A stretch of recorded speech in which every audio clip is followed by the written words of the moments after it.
tassa bhagavato arahato samma sambuddhassa. Namo tassa bhagavato arahato samma sambuddhassa.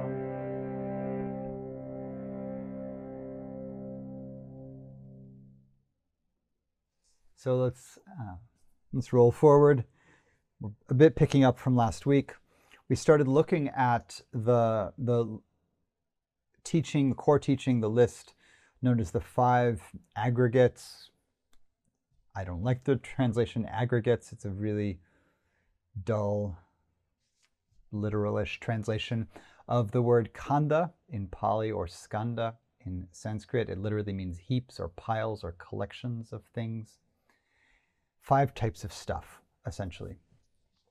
And so this is the stuff that Bodhisattva Avalokiteshvara is meditating on at the beginning of the Heart Sutra, sees that these are all empty and is relieved of suffering. This is also the teaching that the Buddha gives as the first instruction in the definition of dukkha and the definition of the unsatisfactory to his friends in the very first teaching, the turning of the wheel of the Dhamma. In that very first teaching, the Buddha says, dukkha, unpleasantness, pain, is all these things. Birth is suffering, aging is suffering, death is suffering, losing something that you love is suffering, not getting what you want is suffering, getting something you didn't want is suffering. In short, the 5 aggregates or khandha affected by clinging. There's challenges with that translation too, but these things are suffering. So the 5 clinging aggregates, or the clinging aspects of experience. So these 5 are form, feeling, perceptions, formations, and consciousness. Different translations for those. I like affect for feeling sometimes. Formations is really abstract, but it's saṅkhāra, it's volition, it's story, it's narrative.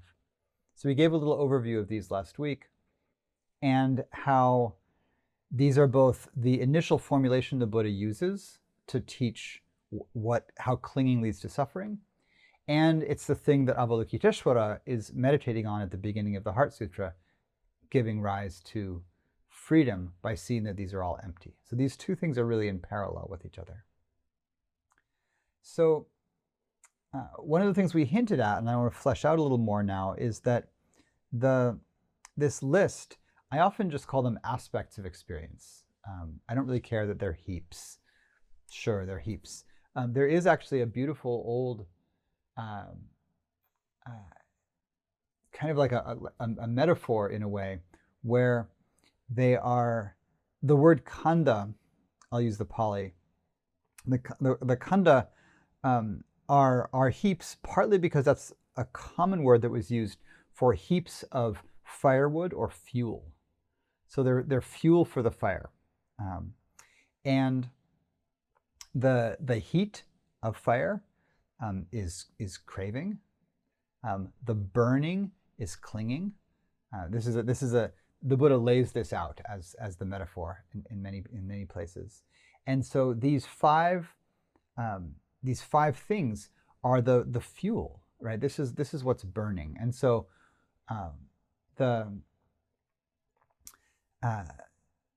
form is bodies and things that we see, other bodies and objects, where there's this natural reactivity that we have to sensory contact with things, where there's liking and disliking, right? Super basic. Vedanā, feeling tone, comes in when we make sensory contact with anything. Vedanā says that something is pleasant or unpleasant or neutral. And so that pleasantness, unpleasantness, this is the second of the aggregates, vedanā, feeling tone. I like affect for this, just pleasant, unpleasant. That this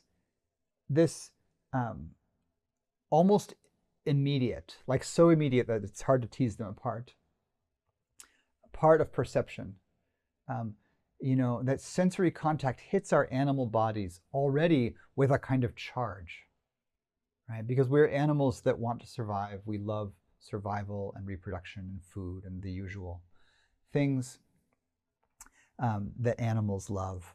And we want to stay alive. And so we have these nervous systems that are just devoted to staying away from pain and moving toward pleasure. And so everything, you know, the beautiful flower, the repulsive smell of excrement, the delighting image of the body type of the person you want to mate with, maybe, right? Like your type, the look of the person who might be your enemy or your friend. Like all of these things are profoundly survival based in our animal body. And so then we have this system that the Buddha recognizes that there's sensory contact through any of the physical senses, and an immediate reactivity that interprets them as that, you know, maps them as pleasant, unpleasant. And then what we can do is you can use this list of the khandha, the aspects, to understand that there's a sequential cognitive process that unfolds. So each of these things can be fuel for craving, you know, and together they create this experience of distress. So you can take them in a linear order, right? You start with form. This is a way of talking about sensory experience. Sensory experience makes contact, right? And I'll just ping here that we're essentially walking through dependent origination. We talked about this a tiny bit last week. There were some questions in the Facebook chat about dependent origination, and I'll get on to, we'll do it in depth over the next several weeks. So I'm just going to hint at it here. From the senses, there's sensory contact. From contact, there's vedanā, feeling. This is the second of the khandha. And then the third is perception or recognition. So the mind or the cognitive faculties, this is really mind, heart. The interpretive framework begins to come in. And it comes in as we recognize things. So there's sensory contact, there's pleasant, unpleasant, and then there's the names of things. You know, like I see your faces and I know who you are. I'm like, oh, there's you, my friend, and there's you, my other friend, and you know, or I look around my room and of course I know what all these things are, right? I'm surrounded by things that I recognize. And you know what it's like when a thing appears in your sensory field and you don't recognize it. The mind kind of goes like, what? What is that? You know, when you see, if you see a strange shape at night outside, and your mind kind of goes, is it a person? Is it an animal? Is it an object? There's a kind of like, what is it? Is it and not being able to recognize things is activating for the nervous system, because you don't know actually, you know, whether it's going to be pleasant or unpleasant, right? And not knowing is generally unpleasant for the nervous systems of beasts of prey, as we are, not the strongest predator on the planet, although we figured ourselves out. Even though we were not the strongest or the fastest, we were smart and tricky, and we did very well. But we don't have the nervous system of a top of the food chain predator. We don't have nervous systems like tigers, you know, who have no natural predators. They are chill. We're not chill. We're anxious because, you know, the tigers can eat us.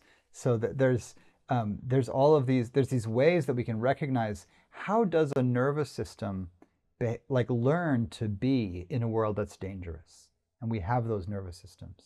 And of course, our primary predator is each other, because humans are the most dangerous people to humans. So we've evolved then the very complex recognition system. How do you recognize your friends and your non-friends? And this gets deep and political and racial and all class and all these things that get to be at play. So from form and feeling, right, initial sensory contact, and then affect interpretation, pleasant, unpleasant, then there's recognition. What is this? Who is this? Right? I'm mapping the world around me. And from that map comes the fourth of the khandha, which is saṅkhāra. Saṅkhāra is an almost untranslatable concept. It's a beautiful concept in the Buddha's teachings. And the Sanskrit is samskara, the Pali is saṅkhāra. The saṅkhāra, again, I'll stay mostly in the Pali. The saṅkhāra are patterns of narrative and image. They are everything you might consider a kind of mental or mental emotional construction. They're all based in conditions. So based in the conditions of sensory contact, feeling, and perception, we have this map of the world around us. We have to include ourselves in this map. There are some neuroscientists who actually think that the sense of self or self-awareness is just a natural byproduct of mapping the world around us, and that map becoming socially complex enough that we have to begin to include ourselves in that map. So if initially the map is just like, where's the trees and the water and the tigers and the rabbits, and that you don't have to include yourself in a very complex way in that map. But if it's all of those things, plus this is my family, this is that family, this is this tribe, that's that tribe, this is this city, that's that nation, that's these people doing these things, these people doing these other things, that gets really complex socially. And we start to have to include ourselves in that map of the world in order to make sense of it. How's this person related to me? And so there are some ideas that self-consciousness actually comes from this kind of mapping quality. And I think mapping is a beautiful way to talk about what saṅkhāra does. The translators get into a few complexities around saṅkhāra, particularly in the way that it is largely about not just story and the sense of self, or even like mind states, but there's this key central quality really in like the story of who I am, which is volition, which is choice, agency. So this way that the map I have of where I am in the social world or in the ecosystem around me, that map and the choices that I make in relation to it are so intimately interwoven that they're virtually the same quality. And that quality is saṅkhāra. So it gets talked about like, these are the karmic formations. Karmic is the Sanskrit version. It would be kamic in Pali. Kama is like actions charged with ethical force, ethical or unethical force, that have conditioned this present moment based on the past. Saṅkhāra, so you get how the narrative that's governing my choices is really like, okay, think about it in terms of like, how do I move through the world moment to moment, right? I'm not just a kind of sensate animal being like, this form, I like it, go toward it. I'm not, that's way too simple, right? That's the substratum, those first three khandha.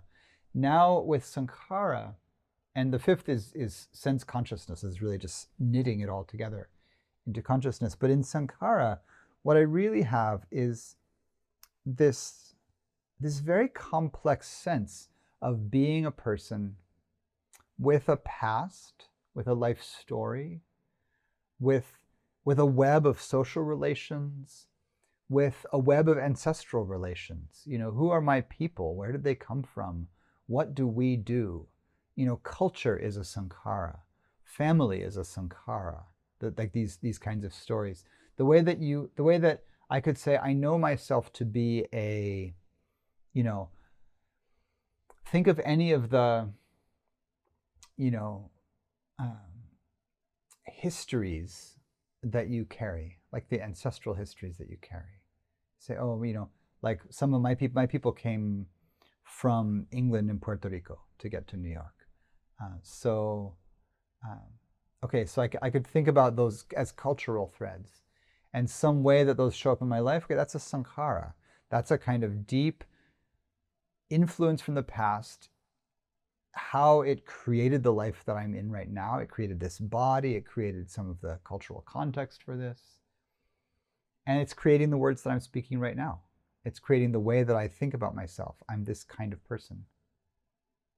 So everything we think about ourselves and our families and our relations, out, self, family, community, culture, world, ecosystem, universe, is conditioned by how we got here and the forces that shaped us, right? Both nature and nurture, how I was born and what I learned, where I grew. All of this is saṅkhāra. And all of that is the causative force behind my choices, right? So notice,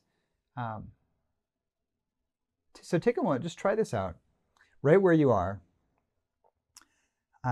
drop for a moment just into like a version of your meditative state, just where you're aware of the present. So you're aware of your body, your moods, you're listening to the talk. Wherever you are, here you are. So you get a snapshot, like here I am in the present moment. And then see if you can feel how you have the power, agency, right, to do something in this next moment. Just right wherever you are. You could choose to do any number of things. You could move your body, you could get a snack, you could turn off the talk, you could go do something else, you could get really still, you could think about something. You could do any number of things in this moment. Can you feel, first of all, the presence of that choice, that you're free to do something in this moment, and that to sit here and listen, keep doing what we're doing together, that's a choice. So you want to feel the choice. That's beautiful in itself to hook into. You can hook into that at any moment. But going further, can you feel how the choices that you maybe feel into, like the choice that you're likely to make, or the choices that are like, the things that you might really choose from, right? I might move my legs, there's a little ache in the hip. I'm probably going to keep talking with you for another few minutes. Like, there's momentum from the past. There's who we are. You're the kind of person who's liable to do certain kinds of things and not other kinds of things. So then can we recognize that we both have choice, but also that the energy behind those choices is flowing through us or into us from the past? That all of these forces have come together to make our choices in this next moment not random. It's partly how we know that we are a somebody and not just an impersonal, force of nature. And we'll get to that. Maybe you are, maybe we are. But the feeling is of being somebody, right? Like you have a choice, but that choice is conditioned. Right? I was raised to be polite, so I'm not going to say something like super rude in the next minute. I could, right? My kid has been teaching me all sorts of new ways to be rude, but I'm not going to do it. Right? If you have a kid, right, you've learned, you're like, what is this bizarre internet reference you're coming up with? You've never even seen the internet. It's like, oh, some kid on the playground said this completely ridiculous thing, and now you're singing it at full volume in the kitchen. I'm like, what is this?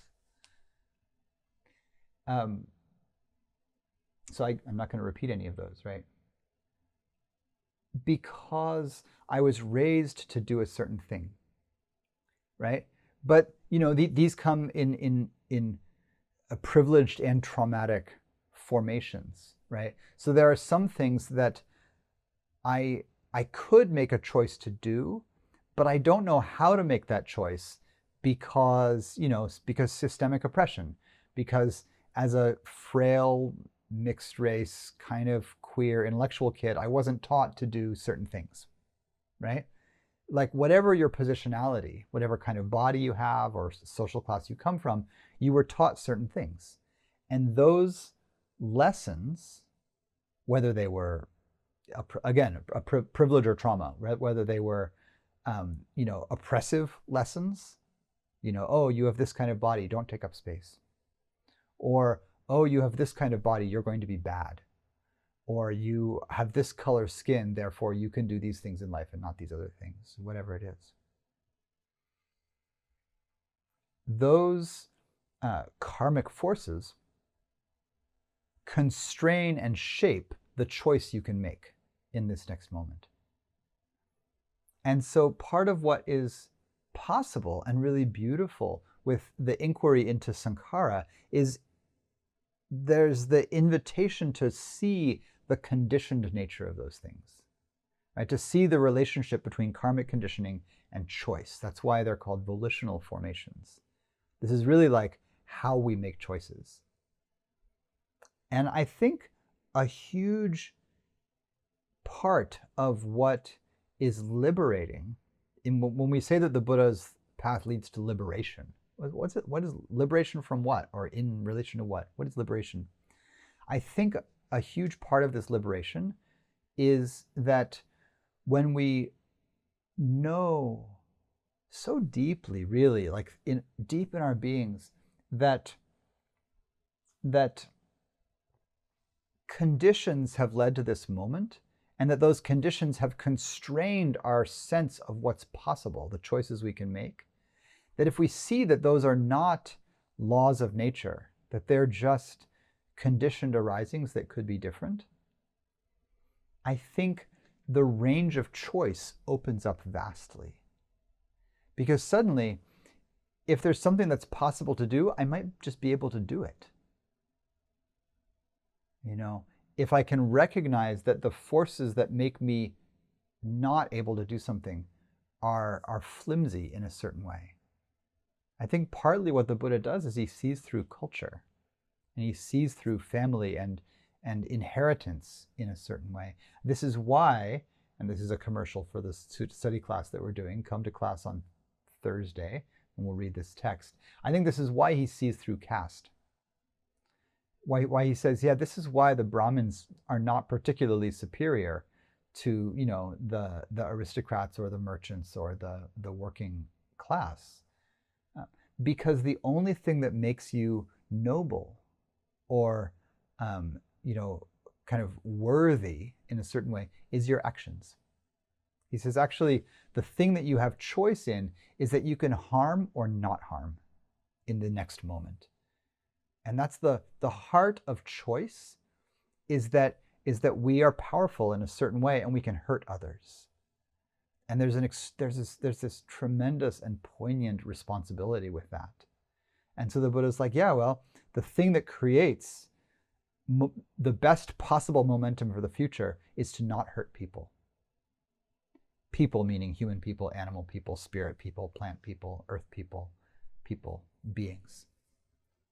To not cause harm is the center of the whole thing, because what you are recognizing is how being asleep to the process of conditioning means that you're going to repeat the unhealthy patterns that have come from that conditioning, right? If you are asleep in a culture that has tried to teach you, a misogynistic or racist or anti-Semitic or, hateful ideology of any kind, if you don't deconstruct that, you will perpetuate it, right? Because you learned it, right? They told it to me, it must be true, unconsciously. Education, is liberating because it actually tells you that things are conditioned. If you were raised to be white and you're like, whiteness is natural, there's nothing, it's natural that I feel good about myself and I was raised and I'm happy and I have a good white family.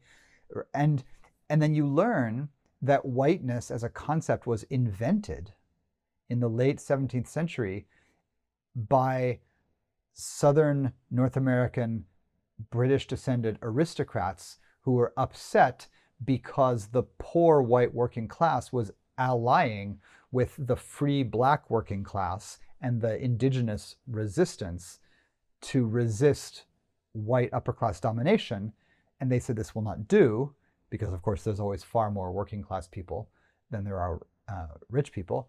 And they started passing laws that created a concept called whiteness. And they basically said, if you're white, you get more privilege than if you're not white. And so then they divided the white working class from the free black working class in the slave era in order to break apart the resistance to wealth. Side note, right? History of racism, there you go. But whiteness is conditioned. It's a completely conditioned cultural framework. And learning this, right? What does learning this do? Like, what happens when you learn a bit of history like that, right? You might, the goal, hopefully, is not to make you angry at rich British people, although that's justified, but is of the past, you know, or the present, but is to trouble, like stir up trouble in the waters of the assumed real. Right? I was taught something kind of unconsciously. I assume it's true, and I haven't questioned that. But woven into that saṅkhāra, right, is a conditioned story. Woven into that saṅkhāra is layers of harm, right, for myself and others. And so then that harm is going to be perpetuated as long as that saṅkhāra is unquestioned. And so then you do some historical deconstruction work, you work on whiteness, or whatever, any part of history you look at, part of what we're learning is that the concepts we've inherited are, they're historical, they're not universal. And the Buddha was very, very clear on this. You know, and so you know, the power differential between a Brahmin and a working class person, you know, between these different castes, the Buddha said, you know, this is only based on convention. There's no fundamental difference of worth between a Brahmin and a Suddha, you know, or a Vesa, the two lower working class castes. And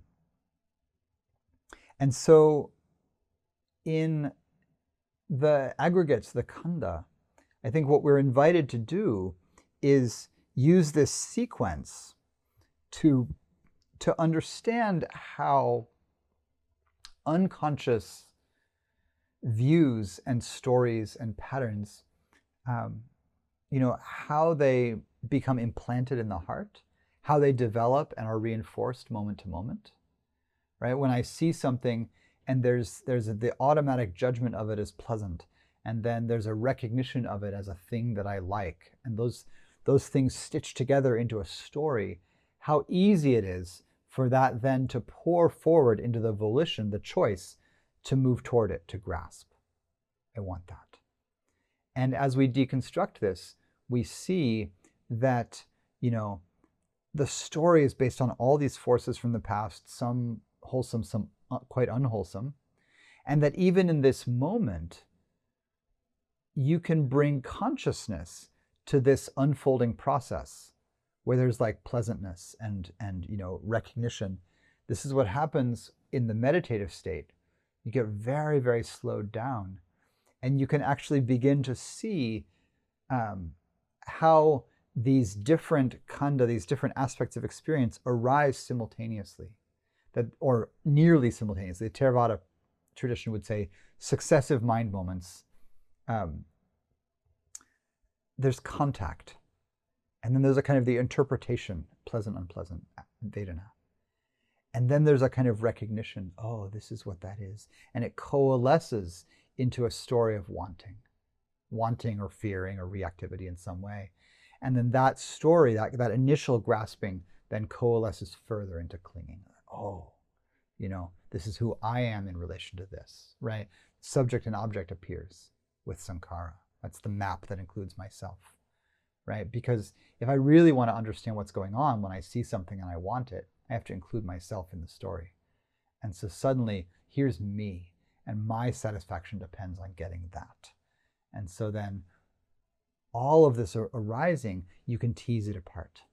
You can say, oh, this is what you do in dependent origination. Just finishing up here, right? The sequence is contact, feeling, grasping, clinging. And so contact is sense contact, right? Feeling is vedanā, pleasant, unpleasant, neutral. Grasping is this kind of thirst that arises, right? So, the aggregates is a way to really peel that apart, particularly to peel apart how we get from sensory contact through feeling to these like contracted states of clinging, of grasping and clinging.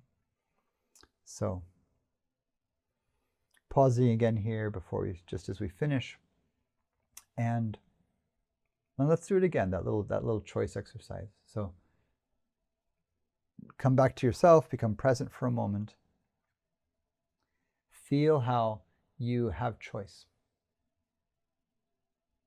And that, and maybe this time, like, do something. Make a choice about what to do in the next moment. And whatever it is, it could be physical, it could be mental, you could just direct your attention somewhere. But do something on purpose. And then, notice what that was, what it felt like. But also notice that it's almost like you could ask yourself, well, where did that choice come from? The thing that I did, what did that come from? And I might say, oh, it was just a natural response. Like, my hip is a little sore, so now I'm stretching out my leg. Okay, it's totally natural. That's great. I moved away from a painful sensation. Now it's a different sensation.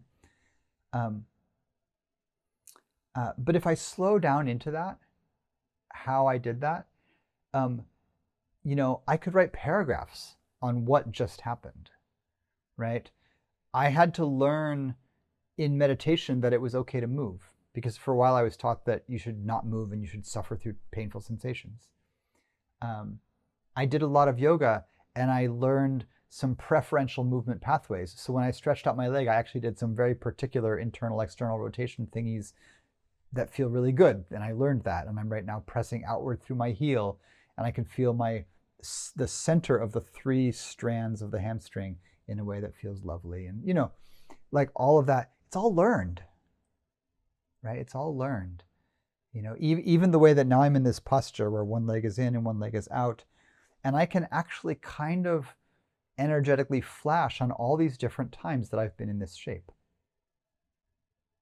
right? And this shape has names in yoga, and there's, like you can take anything apart, right? And a good writer, a good novelist, a good poet does this, right? Like, what is a good poem other than someone who was really awake to a moment and then told you about it in an extraordinary way, And I think that when we do this, there's a beautiful kind of liberation that happens, because you actually understand what power agency is giving you moment to moment, and how much more powerful that becomes when we know where we've come from, when we understand the past, so we're not as bound by it. Last side note, this is why the Buddha remembers his past lives. I think this is what he's doing. He's unhooking from being driven by past karma, driven by the past. You become conscious of it. Here's all the lives that I had before. And he says, oh yeah, I'm not bound by those. Therefore, I'm free to make any choice in this next moment, including the choice not to be reborn, if I choose that. Because up until now, rebirth is unconscious and habitual, right? It's a habitual pattern. You didn't choose it, right? You were under the sway of the deep unconscious urges toward life of various kinds, and now you can choose. So, all right, pausing there.